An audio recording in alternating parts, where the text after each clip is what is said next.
I recently watched Cars, the first. Okay, well, I watched the whole series in one sitting, and that was for research purposes. I just want to make abundantly clear once again, anytime I watch a kid's movie, it's for research, okay?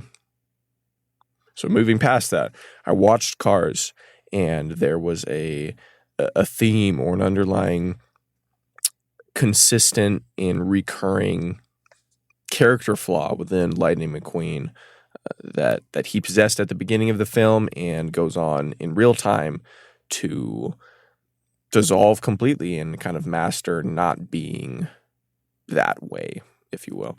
So if you want to learn how to not miss out on a full life from being like how Lightning McQueen started out, then stay tuned. Now, we know from the beginning of the film, we learn pretty quickly that Lightning is a famous race car, and he has a bunch of fans in the stands. Yeah, we're rhyming today, so that's going to be a thing. Fans in the stands, that's pretty bad. Anyway, and he's soaking it all in, you could say, and by the end of the race, he claims to have purposefully not won the race by an entire lap because, as you know, he chose to not replace his tires as he went into the pit so he could get a lead, and his tires exploded, starting with the left rear one, or well, at least I think it was that one, both of his rear tires. So anyway, as you know, there's a three-way tie, and the press is asking him, like, oh, wow, that was pretty close. Why did, tell us about the race? And he's like, yeah, I purposefully did that. You don't want to take it by a whole lap. That wouldn't be very entertaining. What's funny is I used to say crap like that after my basketball team would lose a game, which in all transparency it was every game. So it didn't make much. It wasn't anything new. But yeah, I would say stuff like, oh, yeah, you can't win every time because you want to, if you won every time, they would think you're cheating or something. So you got to, the point being, I was saying I let them win, which is true. But I suppose it would be true today if I was playing basketball. No, that's not true either. But the point being, Lightning he's talking up this big game. He goes on to even mutter to himself, man, I love being me. And truth be told, it's good to enjoy your life and to be proud of your work. That's certainly the case. But the point being, you should respond with thankfulness instead of pride. It's like, rather you should say, thank you, God, for this opportunity. Help me to steward it well, instead of, I love being me. Yeah, Lightning didn't even know what his crew, what would you even call that? Lightning didn't know the names of the people that were in his crew, calling one of them Chuck, and apparently that wasn't actually his name. He didn't even take the time to remember this guy's name. Now, I say that being someone that's terrible with names, but the point is he didn't put any effort. I put in the effort and still fall short, but that's at least, people say it's the thought that counts. That's true, but the effort too is worth something. And there are many more examples throughout the film, but I don't want to. Oh, what would that be called when you overtalk? I think it's known as belabor the point. I don't want to. The point is, you get where I'm going with this. He's pretty full of himself. He's very arrogant and prideful, you could say. I'm not sure if all those things are interchangeable, but I know that they're at least connected. Selfish, full of yourself, arrogant, prideful, all those things. Again, to reiterate, be proud of your work. Be happy about how far you've come in life, and don't shy away from achievement. Now, I have to be very clear about this because there's a growing woke idea that supposes anyone that has done well for themselves or any kind of great achievement is inherently immoral. You look at any film being made now, and even in the past, not any film, but a lot of them, where who is the villain? It's this wealthy and very well-off person. And to be clear, both can be true, where there's someone that is a villain and they happen to be very wealthy too.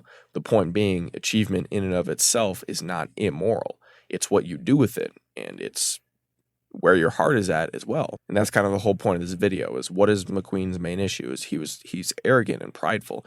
And it's not always super easy to tell where someone's heart is at by just witnessing them. But this is for you. It's like, just make sure your heart is in the right place. Don't fall short of life to the extent that McQueen did because of his arrogance. A few examples here that I have to share: pride and arrogance, selfishness. It will cause you to be easily guilt-tripped into maybe some even ridiculous things, because as McQueen went into Radiator Springs, he was hanging out with Mater during the night one time, and Mater's saying, "Oh, let's go do this crazy thing," and McQueen's like, "Oh, no, I don't think so."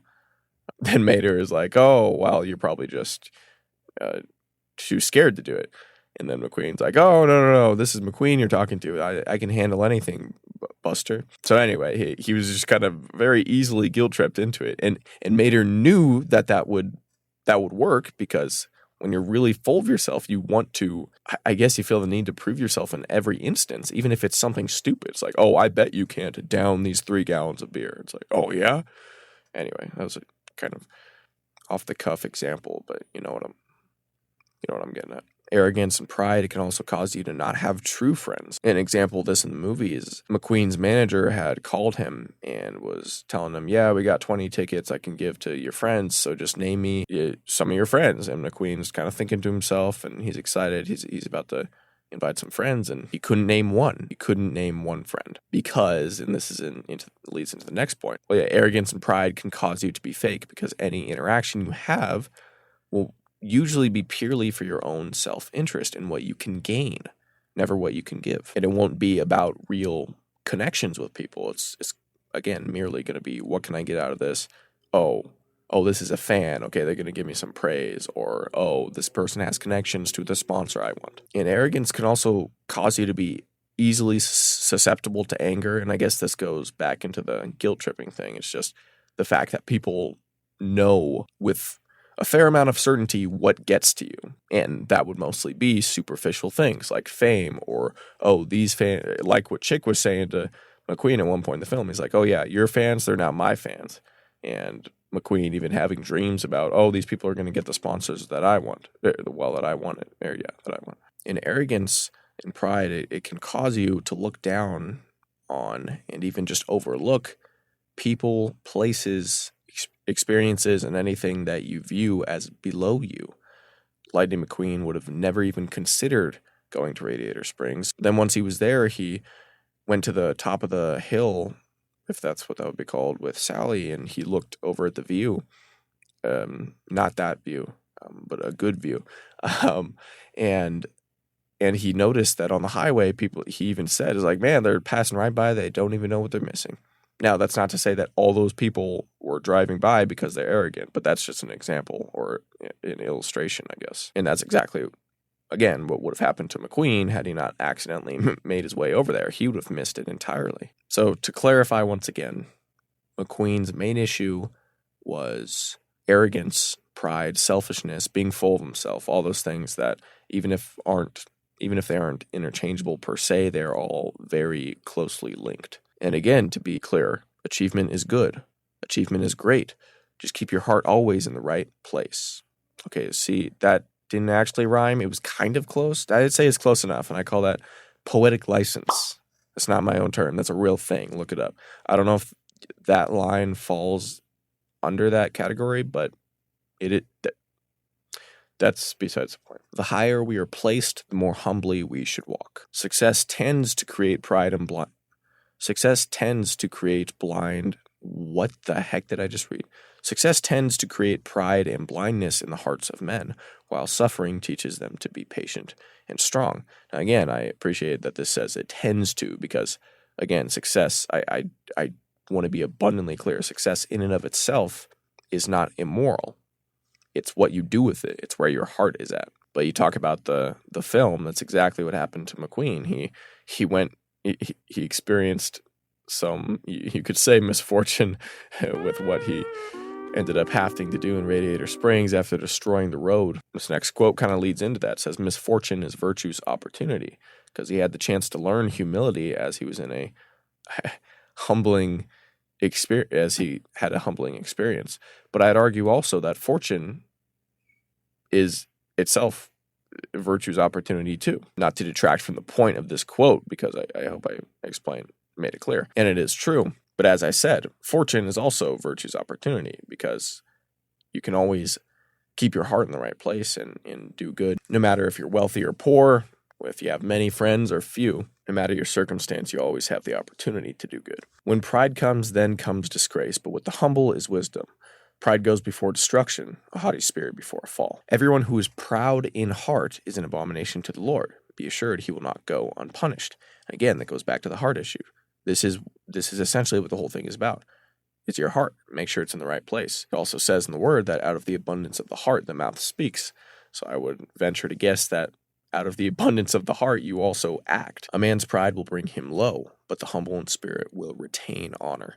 Just look up Bible verses on pride and you'll find a lot more. Well, I really hope that all made sense, and I hope that this helps you in some way. So apply today and wherever and whenever applicable. For any returning viewers, you can pretty easily tell that this is a little bit of a different format. It's a bit more free flow and with a lot more stills than I would like. I made this video in its entirety. It was originally like 17 minutes, and I spent hours editing it, only for it to be copyright claimed, unfortunately. And I don't know for certain if it's because of the amount of footage I used, if it's because of how long the video was. So there's some issues there, so I decided to just kind of redo the video and make it experimental anyway, just to see if this format would do better or worse. In any case, I hope that I still made the lesson and the idea clear. But do let me know if you prefer this format or the normal one where it's a bit more scripted and such. Also, check out the previous video. It's about Squidward. Well, I guess it's about band geeks in more broad terms. There's a lesson in that will be of great use to you to learn. And so if that's of interest to you, then check it out. I don't want to spoil it. So, that's kind of fun. Spoiler, because I'm talking about cars in this video. Anyway, that was good. That was quite a reach, actually. But in any case, check that out. Check out other previous videos if you want to. Again, thank you for watching. And I almost forgot. Remember to treat others the way that you want to be treated, and to love God and love your neighbor. And therefore, you will be your best self. Once again, thank you for watching. And as always, it's an honor.